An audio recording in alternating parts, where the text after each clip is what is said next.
변인 나오셨습니다. 어서 오세요. 네, 안녕하세요. 안녕하세요. 북한이 오늘 새벽에 동해로 탄도미사일을 발사했지만 실패한 것으로 추정된다고 우리 군 당국이 밝혔습니다. 북한의 탄도미사일 발사는 지난달 30일 이후에 근 한 달 만의 일인데요. 북한은 또 오물풍선 250여 개도 추가로 살포했습니다. 연이은 도발을 감행하고 있는 북한의 속내. 강승규 의원님 뭐라고 보십니까? 김정은 위원장 입장에서는 가성비 높은 도발이라고 할 수 있겠죠. 그 저비용의 고유를 택하는 그런 오물풍선을 택하고 있는데 그렇다고 우리 국민들이 심리적으로 위축되지 되느냐, 그렇지 않다고 생각하고요. 이런 부분에 있어서 김정은의 도발을 우리 국민들께서 정말 다시 한번 경각심을 가지는 기회가 되는 것 같고요. 탄도미사일도 정말 우리 국민의 심리적 위축을 해서 연일 도발하고 있는데 이럴 때 있도록 우리가 그 핵에 대한 또 북한의 핵에 대한 여러 가지 그 무장 이런 부분 등을 우리도 철저히 준비를 해야 될 것 같고 국민들께서도 지금 안보에 대해서 더 경각심을 가져야 될 것 같습니다. 네, 윤종건 의원님은 어떻게 보세요? 더불어민주당 또한 이제 한반도 긴장을 고조시키는 북한의 어떤 형태의 도발에 대해서도 단호하게 이제 반대하는 입장이고요. 이번 도발은 이제 6.25라고 하는 어떤 계기적인 이런 것들도 있는 것 같고, 최근 북한에서는 이제 조만간에 실시될 예정이라고 하는 한미일 프리덤 엣지 군사훈련, 한미일 간에 거의 최대 규모로 이제 치러질 예정이라고 하는데요. 그 훈련에 대한 어떤 위험 부담 이런 것들도 많이 좀 작용을 하고 있는 것 같습니다. 네, 윤종군 대변인께 하나 더 여쭤볼게요. 대통령실은 오늘 새벽에 북한 미사일 발사 직후에 인성환 국가안보실 제2차장 주재로 회의를 소집해서 대응 방안 논의했습니다. 합참은 대북 확성기 방송 재개는 언제든 가능하다 이런 입장을 밝히고 있고요. 이런 방안을 실제로 실행하는 게 좋을까요? 어떻게 보세요? 대북 확성기 문제에 대해서는 좀 과도하고 불필요한 일이다라고 하는 것이 이제 저희의 일관된 입장입니다. 유엔사에서도 이제 북한의 오물풍선과 남한의 이제 확성기 재개에 대해서 정전협정 위반을 조사하겠다 이렇게 하고, 미국 국무부도 우회적으로 좀 비판적인 입장을 냈습니다. 이 확성기하고 풍선 이 문제는 좀 우리가 냉정하게 한번 살펴볼 필요가 있다고 생각을 하는데요. 북한에서 이제 남한에서 먼저 이제 전단을 보냅니다. 근데 상당수가 이제 남한에 떨어지죠. 북한으로 올라가는 게 그렇게 이제 많지 않다고 이제 통계적으로 나와 있고, 그러면 또 북한이 풍선을 보내고 남한이 이제 확성기를 재개하게 되면 북한에서는 이미 오래전부터 조준사격하겠다, 원점 타격하겠다 이런 입장을 밝혀왔지 않습니까? 그렇게 해서 이제 국지전까지 이제 발생할 수 있는 우려가 생기는 거죠.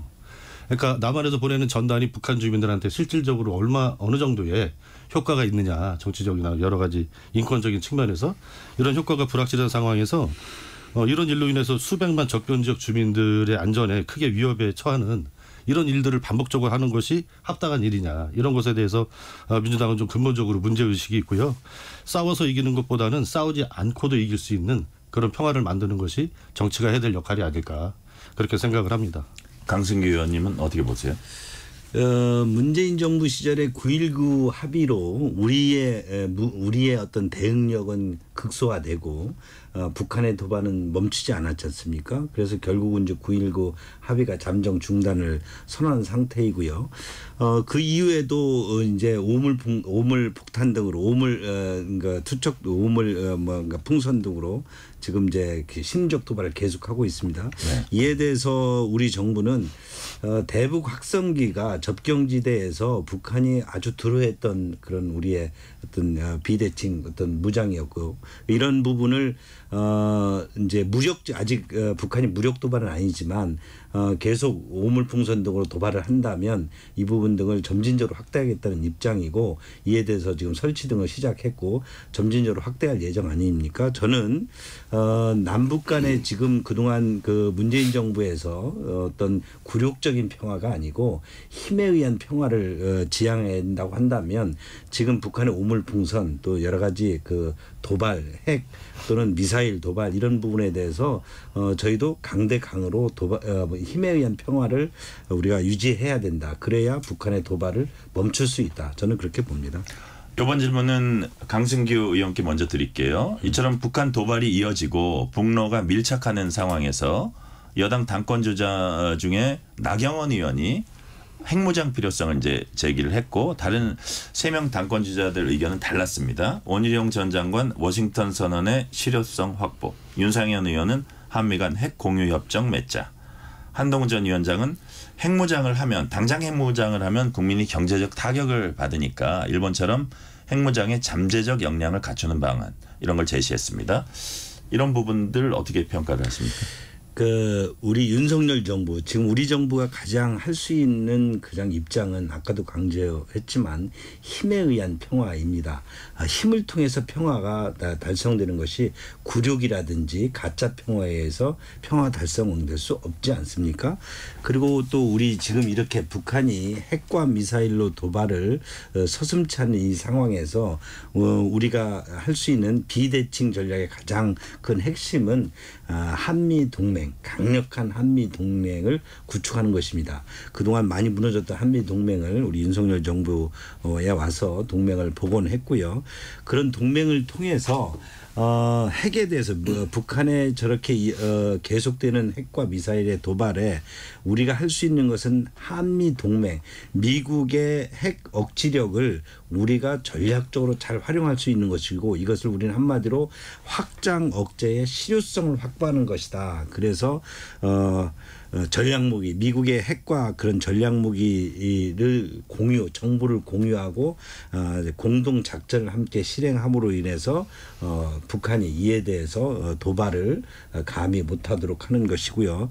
두 번째는 전략 핵 잠수함 등 핵무기를 우리 미국의 그런 여러 가지 핵무기 전략 자산을 한반도에서 실행함으로써 이 또한 북한이 도발을 했을 때 어떻게 한미 동맹이 핵 확장을 실질적으로 억제할 수 있는지를 보여주는 것이고요. 이런 부분에 있어서 이제 이런 부분도 지금까지 이게 윤석열 정부가 취한 것이고 이제 북한의 도발이 갈수록 더 도를 더하기 때문에 이제 핵을 가져야 되는 것이 아니냐 이런 부분이 지금 오늘 나경원 의원의 어떤 여러 가지 언급에서도 나온 것이고 또 미국의 조야에서도 또 한국의 여러 가지 시민사회 쪽에서 이제 제기가 되고 있는 것이 현실입니다. 그러나 이 핵을 보유하거나 개발한다고 할 때 여러 가지 또 제재가 만만치 않지 않습니까? 그리고 실질적으로 한미 간의 여러 가지 그런 전략적 자산을 공유하는 데 있어서 제한도 따르고 것이고 우리는 또 다양한 경제적 제재를 또 받을 수밖에 없는 상황에서 이에 대해서는 더 앞으로 상황과 또 북한의 도발을 좀 지켜봐야 될 것이고 이에 대해서 지금으로서는 핵 확장 억제 전략을 실효성 있게 하는 것이 현실적이다. 그런 의견을 갖고 있습니다. 네, 윤종훈 대변인은요. 말씀하신 거 들어보니까 이제 원희룡 의원님 입장하고 좀 비슷하신 것 같습니다. 네, 저도 그렇게 생각했습니다. 저는 이제 한마디로 지금 요즘에 국내임 당권 주자들이 얘기하는 핵무장론은 국가 안보를 자기 선거에 이용한 아주 나쁜 정치라고 생각을 합니다. 우리 강승규 의원님께서도 말씀하셨지만 핵무장 우리가 한국이 추진한다고 했을 때 국제사회 반발이나 미국의 제재 눈에 이제 불보듯 뻔한 상황 아니겠습니까? 그리고 진정으로 만약에 이제 핵무장을 한다고 한다면 예전에 박정희 대통령이 했던 것처럼 아주 비밀리에 장기간에 걸쳐서 해도 될까 말까한 일이거든요.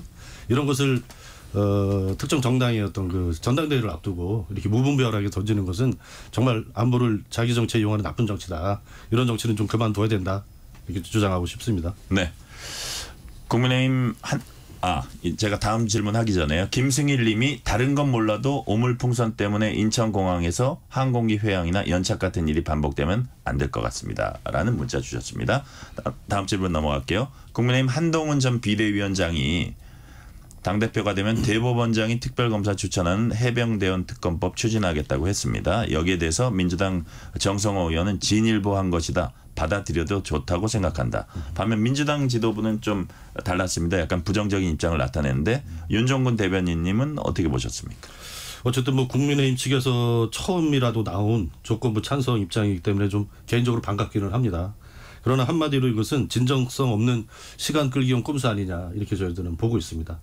왜냐하면 이제 한동훈 뭐라고 해야 되나 전 위원장 하고 계실 때 해병대원들께서 3차례인가 4차례 만나자고 요청을 했었어요. 그럴 때도 한 번도 만나지 않았거든요. 그렇게 해놓고 나서 이제 자기 선거를 앞두고 이런 어떤 꼼수 같은 제안을 하는 것은 진정성이 실려 있지 않다 이렇게 보고요.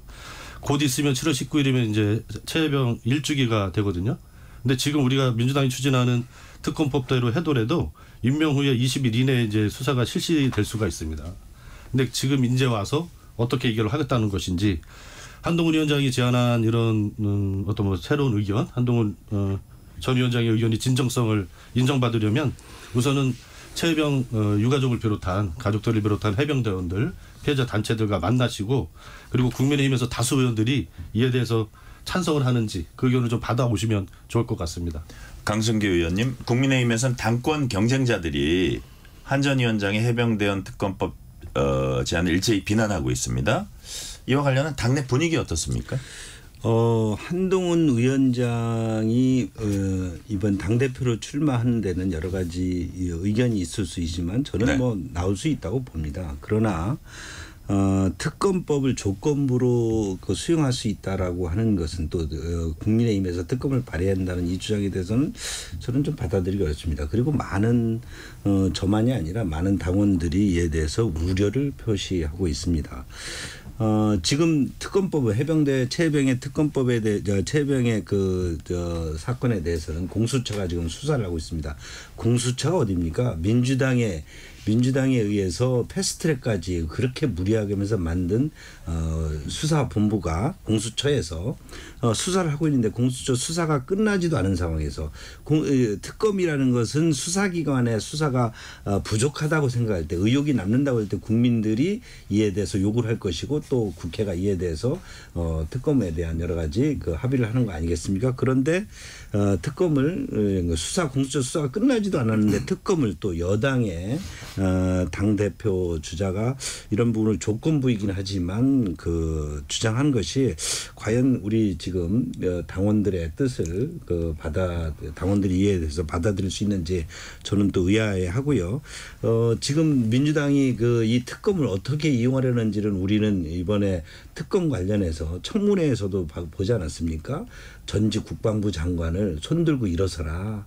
뭐 거의 인민재판에 어떤 조롱을 하고 있는 이런 상황에서 특검이 정치 특검이 될 거고 그 정치 특검에 우리가 여당에서 정부 여당에서 이에 대해서 같이 조응해 주는 것이 과연 어떤 실익이 있는 건지 실제 저는 모르겠고요. 특히 지금 민주당은 뭐 이재명 대표 방탄을 위해서 상대를 죽이겠다고 달려들고 있는데 여기에서 과연 협상이 되는 것인지 조건부 특검을 통해서 협상이 가능한 건지 저는 이게서 의아해하고 있습니다. 이번에 법사위 청문회 한번 말씀하시니까 짧게만 좀 말씀해 주세요. 법사위 청문회 결과를 이제 정반대로 해석을 하시는 것 같아요. 저희가 봤을 때는 법사위 청문회를 통해서 윤석열 대통령을 비롯한 용산 집무실 인사들이 이 사건을 은폐하기 위해서 다각도로 전방위적으로 전화를 하고 소통을 했던 것이 드러났기 때문에 특검의 어떤 명분, 당위성이 다시 한번 확인되었다. 이렇게 저희는 보고 있는데 국민의힘에서는 그걸 반대로 해석을 하시는 것 같습니다. 자, 이 주제는 여기까지 하고요. 민주당이 오늘 전당대 준비위원회와 선거관리위원회 꾸리고 당대표 등 차기 지도부 선출하기 위한 전당대 준비에 본격 돌입했습니다.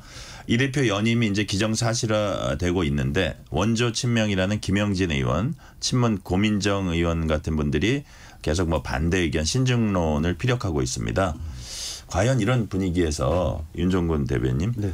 이 대표에 도전할 배짱이 큰 그런 분이 있을까요? 이제 뭐 후보 등록이 끝나봐야 이제 알 수 있기 때문에 정치가 워낙 이제 가변적이지 않습니까? 하룻밤에도 어떤 변화가 일어날 수 있어서 어떤 후보가 나올지는 이제 후보 등록이 끝나봐야 알 수 있을 것 같고요. 이재명 대표님 입장에서도 이제 이게 김대중 대통령 이후에 이제 연임을 하게 되면 최초의 사례 아니겠습니까? 그러니까 상당한 시간 좀 고민의 시간이 필요하지 않을까 그렇게 보고 있습니다. 하나만 더 여쭤볼게요. 김병주, 강선우 의원 등이 이제 일찌감치 최고위원 출사표를 던졌습니다. 근데 이제 최고위원들도 친명 일색이 될 거다. 근데 친명이 너무 많긴 하더라고요, 이미. 근데 그러면서 뭐 이재명이 민주당을 만들겠다라고 하면서 이른바 명비어청가 일색이다. 또 이런 또 비난도 있어요. 거기에 대해서 어떻게 보세요? 지금 민주당이 이제 이재명 대표 중심으로 이렇게 똘똘 뭉치게 한 1등 공신은 윤석열 대통령과 국민의힘이라고 생각을 합니다. 그동안 민주화 이후에 여야가 나름대로 대화 타협의 정치를 그래도 좀 안정화시켜가고 있었다라고 이제 보는데 정말 한 명의 어떤 그 야당 대표를 죽이기 위해서 얼마나 많이 무참한 일을 좀 벌였습니까? 저는 이번에 국민의힘 그 원희룡 이분이 한 말을 듣고 정말 깜짝 놀랐는데 이재명에게 빨리 유죄 판결을 받아내도록 하는 것이 당대표의 첫 번째 할 일이다. 아직도 이재명을 감옥에 쳐넣지 못해서 답답하다. 이게 집권여당 당대표 선거에 나오는 사람이 할 말인가. 윤석열 정권과 국민의힘이 그동안 2년 넘는 기간 동안 국정 운영의 목표를 어디에 뒀는지 명백하게 보여주는 정말 잘못된 인식이라고 생각을 합니다. 그런 상황에서 야당이 민주당이 어떻게 대표를 중심으로 똘똘 뭉치지 않을 수 있겠습니까?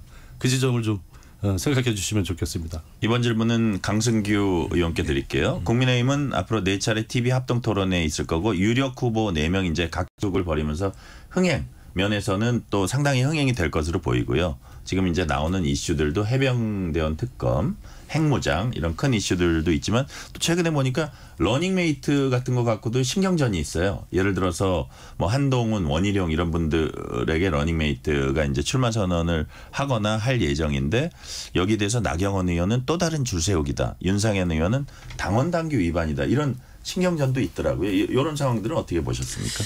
어찌됐든 저는 전당대회는 당원들의 축제여야 됩니다. 흥행이 되어야 하지요. 이번에 뭐 윤상현 의원을 비롯해서 나경원, 원희룡, 한동훈 전 비대위원장 등이 등장함으로 인해서 네. 저는 국민의힘 전당대회가 흥행을 이룰 것이다. 그렇게 확신을 하고요.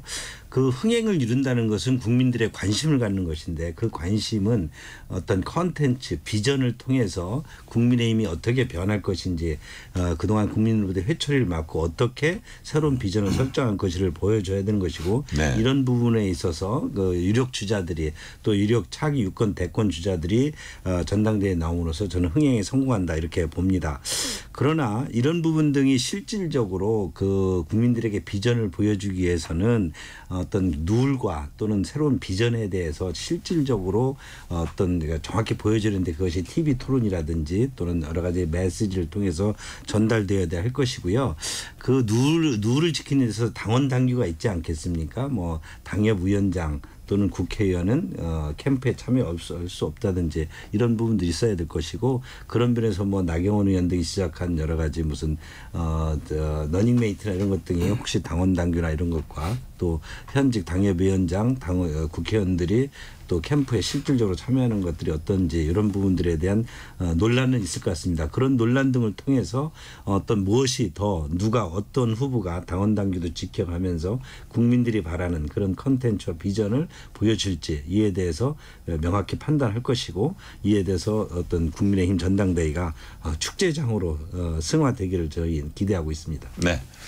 경기도 화성 리튬 전지 제조 공장에서 또 대형 참사가 났습니다. 중대재해처벌법 2021년에 제정했지만 산업재해 계속되고 있고 이번에 특히 외국인 이주 노동자들의 피해가 컸고요. 어떤 그 구조적인 안전상의 어떤 제도적인 허점이 있다 이런 지적도 나오고 있거든요. 이게 입법이 또 필요한 부분이기도 하고 정부 정책이 필요한 부분일 것 같아요. 윤정훈 대변인 어떻게 보세요? 일단 뭐 입법 그 중대재해처벌법 이거 자체에 대해서 너무 좀 실효적이지 않은 것이 문제다라고 하는 것이 현장에서 끊임없이 지적되어 온 문제인데 지금도 경영계에서는 이걸 유명무실을 하기 위해서 막 계속 노력하고 있지 않습니까? 그래서 네. 이것에 대해서 먼저 경영계가 잘 지켰으면 좋겠다 이런 말씀드리고 지금 산재 사망률이 OECD 평균 우리나라가 2배에 가깝습니다. 산재 후진국이 것을 오명을 벗어나기 위해서는 하루빨리 이런 대책이 있어야 되고 이번에 문제가 됐던 폭발물, 위험물 이런 것에 대해서는 전수조사가 필요합니다. 근데 지금 현재 전수조사가 안 돼 있거든요. 네. 그래서 그것이 가장 우선적으로 필요하고 이에 따른 안전대응 매뉴얼 이런 것들을 먼저 완비하는 것이 급선무다 이렇게 생각을 합니다. 네. 강승규 의원님 어떻게 보세요? 정말 안타까운 사고입니다. 희생자들의 명복을 진심으로 빕니다. 유가족들에게도 깊은 애도의 마음을 전합니다. 지금 우리 사회는 저출산 고령화로 인해서 그 산업 현장의 인력들이 급격히 외국인 근로자로 대체되고 있습니다. 그러나 이들 외국인 근로자들이 좀 더 안전하게 또 적절한 노동 조건에서 일을 할 수 있는지 여러 가지 환경 등이 정비되지 못한 것 같습니다. 이번에도 여러 가지 사고 원인이 나중에 구체적으로 밝혀지겠지만 이들이 그런 사고 시 어떻게 대처를 해야 될지 여러 가지 안전 대책 그리고 또 그에 대한 교육 이런 것들이 됐는지 모르겠고 이런 부분 등이 앞으로도 계속 외국인 근로자들이 자꾸 늘어날 수밖에 때문에 좀 늘어날 것으로 예상이 됩니다. 산업재해에 대한 여러 가지 그 안전 대책을 좀 법령으로도 좀 다시 정비를 해야 될 것 같고요. 또 이 외국인 근로자들이 언어나 문화 이런 장벽 또 여러 가지 그 산업안전 교육 등이 제대로 있는지 이런 부분 등을 좀 잘 살펴서 정말 다시는 이런 일이 일어나지 않도록 우리 그 산업계가 또 우리 정부도 그리고 또 우리 사회가 이에 대해서 더 아주 각성하는 계기가 돼야 되는 것 같습니다. 네. 국회 법사위원회는 어제 민주당 주도로 공영방송 지배구조를 바꾸는 방송 3법을 통과시켰습니다. 국민의힘은 친민주당 세력이 공영방송을 영구 장악하게 하는 악법이다 라며 추가 논의 요구했지만 정청래 법사위원장은 소수 배려하다가 식물국회 시탄받는다며 받아들이지 않았습니다. 소관상임위에 상정된 뒤에 법사위 통과까지 불과 11일밖에 걸리지 않았는데요. 윤정군 의원님, 민주당이 이렇게 법안 처리를 서두르는 이유가 뭘까요? 현실을 보면 이제 서두르지 않을 수가 없습니다. 저희 입장에서 보면은 지금 이제 현재 그 방송통신위원회가 2인의 기형 구조로 운영이 되고 있지 않습니까? 대통령의 신복인 위원장과 부위원장이 지난 1년 동안 2명이서 113건을 독단적으로 처리를 했습니다. 이게 정상적인 회의체겠습니까? 대통령이 야당 목의 방통위원은 임명조차 하고 있지 않아요. 지금 1년이 거의 다 돼가도록. 이런 체제에서 중요한 안건들이 113건이 독단적으로 처리된다는 것은 상식에 맞지 않는다. 그렇기 때문에 서둘러서 해야 되는 것이고 이것을 서두르 이제 시기가 너무 이제 빨리 하는 문제는 전혀 아니에요. 근데 방통위 얘기하셨는데 KBS 이사진 네. 그 지배구조 바꾸는 부분도 또 있잖아요. 네네. 그런 부분들도 이게 합리적인 그런 건가요? 논의를 포함해서 네. 21대 국회 때부터 이제 오랫동안 논의가 되어 왔던 상황이고 네. 하나만 강조해서 말씀드리면 이것은 국민의힘 빼고 전 야당이 다 찬성한 법안입니다. 개혁신당까지도 찬성하고 있다는 것을 분명히 좀 알아주시면 좋겠습니다. 네, 강석규 의원님 어떻게 보세요? 방송 3법, 방통위법은 민주당이 공영방송 방송을 장악하기 위한 법안입니다. 이건 명확합니다. 지금 앵커께서도 말씀하신 것처럼 방송 3법, KBS, MBC, EBS의 사장 등의 선임 추천권을 그동안 국민의 대표 기구인 정부라든지 국회가 가지고 있던 것을 시민사회단체, 언론단체에 주겠다는 겁니다. 그들은 대표성이 있지 않습니다. 이들에게 추천권을 줘서 방송사 사장 등을 소위 민주당 또는 민주 언론의 그런 쪽에 추천권을 줘서 민주노총 그 친단체들에게 친민주주의 단체들에게 추천권을 줘서 영구히 그 공영방송을 장악하겠다는 것이기 때문에 이 법은 지난 국회에서도 제2요구로 폐기됐던 법안인 만큼 이렇게 또 서두르는 것은 민주당이 오직 방송을 장악하겠다. 공영방송을 장악하겠다는 것이고요. 방통위법도 지금 결국 MBC 지배구조에 대해서 또 막기 위해서 이렇게 서둘러서 방통위법을 통과해서 방통위가 실질적으로 민주당, MBC 등의 또 사장 추천 등에 있어서 실질적으로 시민사회가 친민주 노총 쪽에서 이들을 장악하겠다는 것이기 때문에 이 부분은 결코 저희가 받아들일 수 없는 것이고 이런 부분 등은 앞으로도 대통령의 거부권 등을 통해서 저희들이 막아내야 된다고 이렇게 생각하고 있습니다. 강성규 의원께 하나만 더 여쭤볼게요. 네. 국민의힘이 지금 국회 상임위에 복귀를 했지만 앞으로도 이제 민주당의 단독 처리 맡기는 사실 역부족이잖아요. 현실적으로. 네.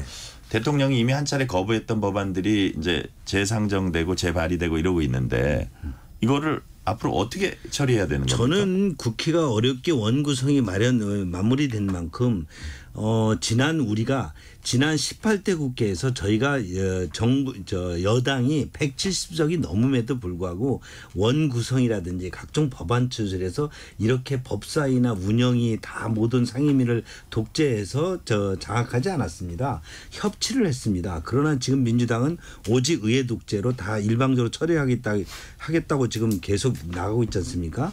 원구성이 어렵게 마련된 만큼 이제라도 협치를 정신을 발휘해서 협의를 통해서 해 나가야 되고요. 국회 협의는 그냥 협의해서 나중에 표결로만 하라는 것이 아니라 일정 정도 국민들에게 협치의 어떤 모습을 보이라는 것이 국회 협의 정신인데 여기에 민주당이 같이 돌아와야 된다고 보고요. 안 그럴 경우 계속 민주당이 수적으로 국회에 수적으로 숫자만을 내세워서 법안을 강행 처리할 경우 저희도 대통령이 국민이 뽑아준 대통령이 행정부에서 거부 제2이사를 계속 발휘할 수 있고 거부권 소위 말하는 거부권을 행사할 수밖에 없습니다. 지금 그러지 않겠습니까? 이런 부분 등이 그대로 진행이 되겠습니까? 네.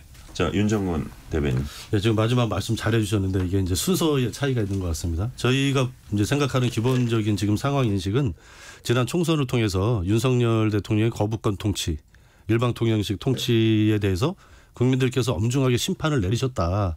그것이 총선의 민심이다라고 이제 저희는 보고 있는 겁니다. 저희도 국회에서 저희가 조금 세게 나가고 있다고 생각을 합니다.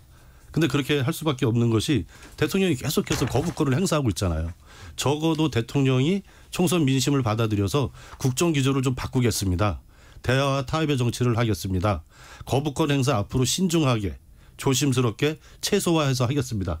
라는 정도의 입장만 공식적으로 국민들께 약속한다고 한다면 민주당이 국회에서 이렇게 나갈 필요가 전혀 없겠죠. 그 지점을 우리 시민사회 수석도 하셨으니까 용산에 꼭 좀 잘 전달 좀 해주시면 좋겠습니다. 사실 시간이 다 됐는데 제가 1분만 더 하려 해서 지금 이제 그 의정 갈등이요.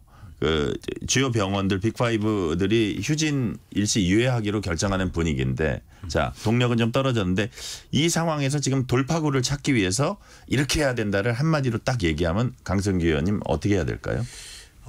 의료계가 빨리 이제라도 지금 정보 협상을 통해서 빨리 의료 그 정상화를 꾀해야 됩니다.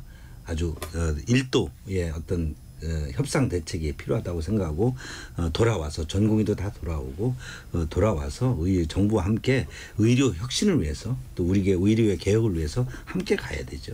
네. 윤정근 대변인. 예, 오늘 청문회에서 복지부 장관과 의협회장이 처음 만났다는 것도 사실 좀 충격적입니다. 그러니까 대화 타협 이런 자리를 만드는 걸 너무 두려워하시는 것 같아요. 어제 있었던 국토위 그 전세 사기 피해자들 청문회에서도 국토부 장관하고 이분들 벌써 8명이 극단적 선택을 하셨는데 공식적인 만남이 한 번도 없었다는 겁니다. 지금까지 2년여 동안. 그래서 왜 윤석열 정부에서는 이렇게 피해자들과 갈등의 당사자들과 직접 만나서 대화를 해결하는 이런 프로세스에 인색하신지 그 부분을 먼저 좀 반성하고 진정성 있는 대화 자리를 만드는 것이 우선이다. 이렇게 말씀드리고 싶습니다. 오늘은 여기까지 말씀 듣겠습니다. 강승규 국민의힘 의원, 윤정근 민주당 의원이었습니다. 감사합니다. 감사합니다. 고맙습니다. 실시간 교통정보 알아보겠습니다. 교통정보센터 유하영